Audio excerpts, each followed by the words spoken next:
My name is Dr. Lauren Ellis, and I was told not to come home for Christmas. The call came 3 days before Christmas. I had just gotten home from a long shift at the hospital, already exhausted but still smiling as I looked at the packed bag by my door. I had bought gifts for everyone, including the rosemary stuffing ingredients they always asked for, though they never remembered I was the one who made it. I even bought a new forest green sweater, soft, simple, festive, but not trying too hard, just enough. When my phone buzzed and I saw my younger brother Blake's name, I assumed he was calling to ask if I could bring extra napkins or coordinate carpooling like every other year. But instead he said, "Hey, so listen, Savannah's coming to Christmas, right? She's really into energy, like how a room feels, and with your work, sometimes it can feel kind of heavy. I think for her sake, it might be better if you sat this one out. It's nothing personal." I didn't argue. I didn't ask what he meant by heavy. He didn't say, "You're a dedicated geriatric doctor who helps people die with dignity." No, just heavy, like a wet towel on his Instagram aesthetic. An hour later, my mom called. Her voice was soft, like a lullaby hiding a grenade. "Honey, we're just trying to make this easy for everyone. You know how sensitive she is. If you come, it could cause confusion. Honestly, we might not answer the door." That was the moment I knew. I wasn't just not invited, I was unwanted. I didn't yell, I didn't cry. I simply said, "Okay." Hung up and opened my banking app. Mortgage payment canceled. Car loan, top-up frozen. Emergency maintenance fund low. I stopped being their silent backbone. No social media post, no message, just silence. And for the first time, that silence was mine. I used to think the way my family treated me was normal, that maybe I was just too serious, too focused, too much.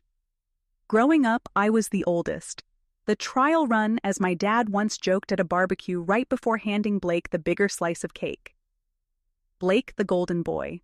Creative, charming, the miracle baby born after years of trying. I was just first. When Blake was 6, he drew all over the living room wall with a permanent marker. My parents called it expressive. When I broke a bowl while helping set the table, I was careless and told I needed to pay more attention. Blake came home from school with a participation ribbon once. It stayed on the fridge for a week. I brought home straight A's, and they said that's nice, then slid the report card into a drawer. Once, I even left my perfect GPA letter on the kitchen counter, hoping someone would ask. No one did. When I got accepted to medical school first round, no gap year, no second tries, I printed the acceptance letter and showed it to my mom. She said, "Wow, that's intense. You'll have to be careful not to burn out." When Blake dropped out of college for the 3rd time to pursue creative direction, they threw him a re-entry party. Balloons, cake, a photo of him with a paintbrush now sits framed in the hallway like he cured cancer. They always said he was artsy, that he felt things deeply.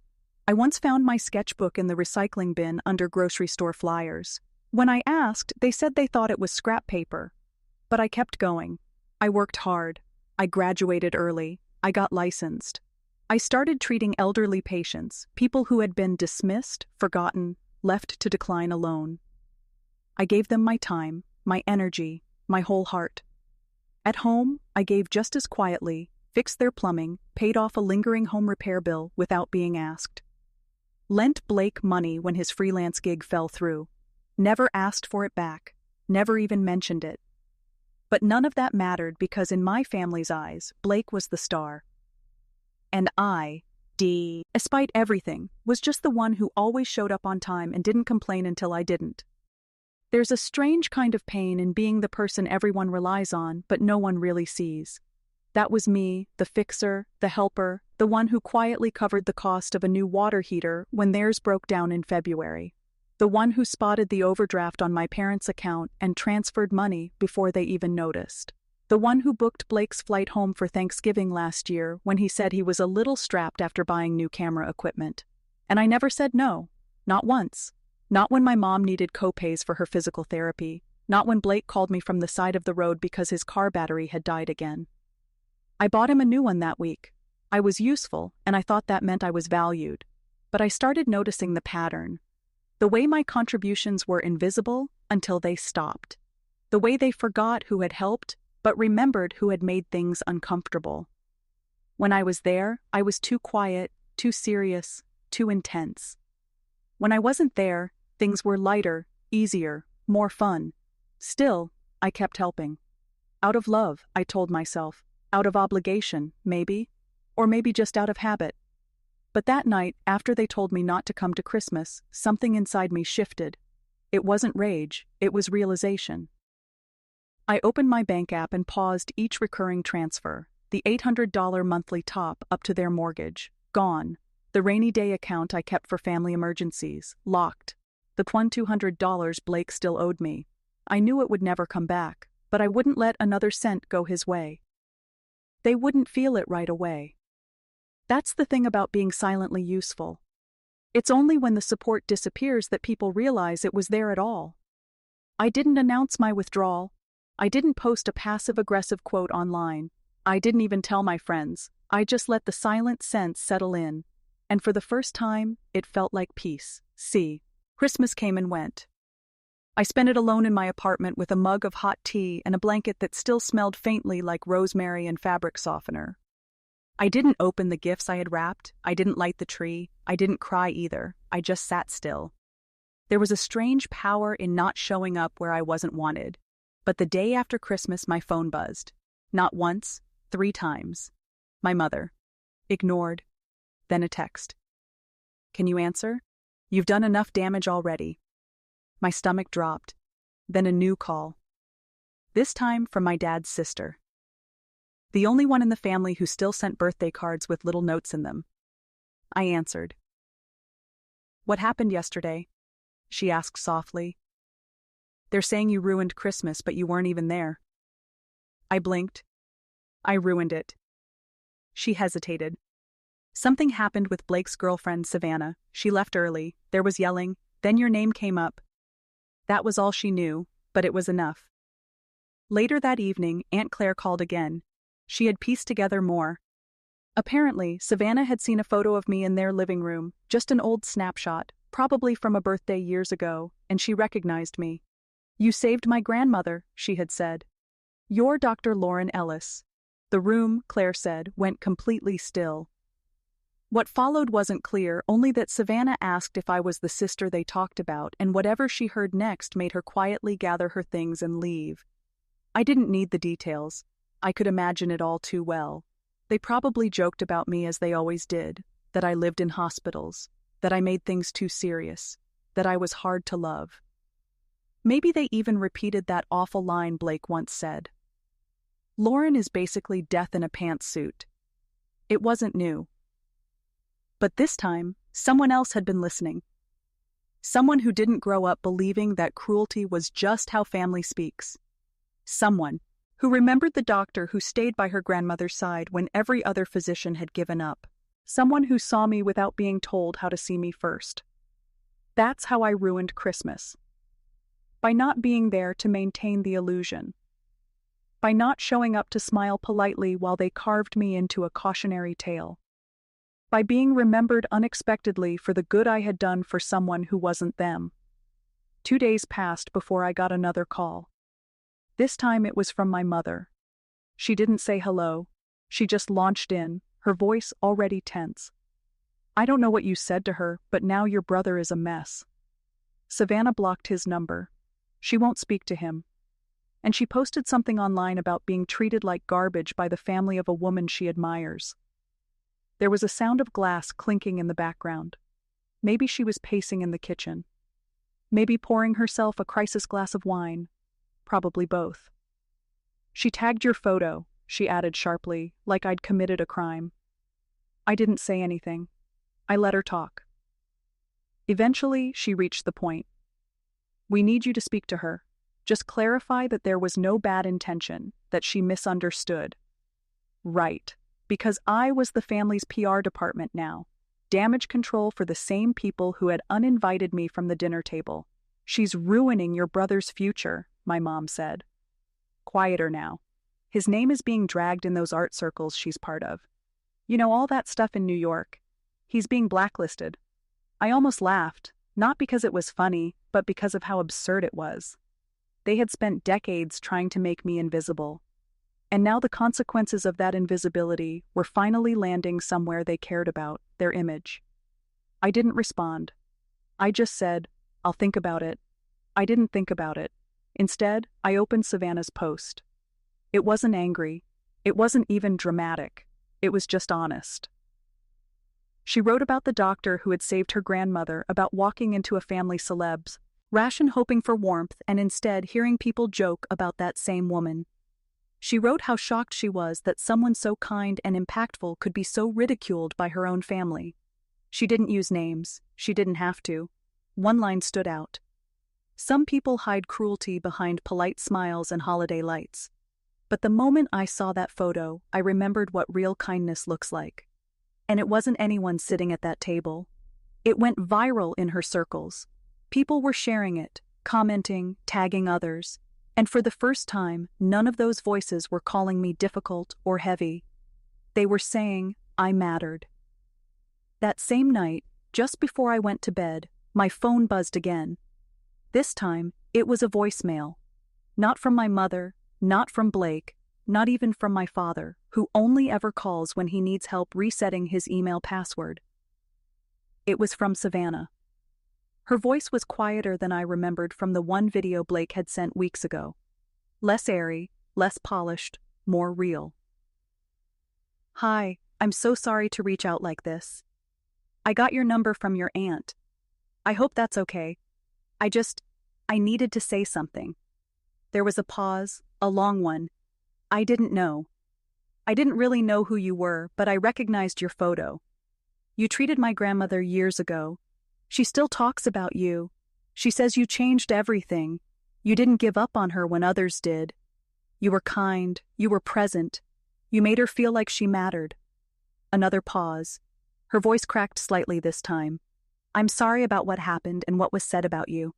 I had no idea. I couldn't sit there and pretend, so I left." That was it. I listened to it twice, then again, and I cried. Not because I was sad, but because for the first time in years, someone saw me, truly saw me.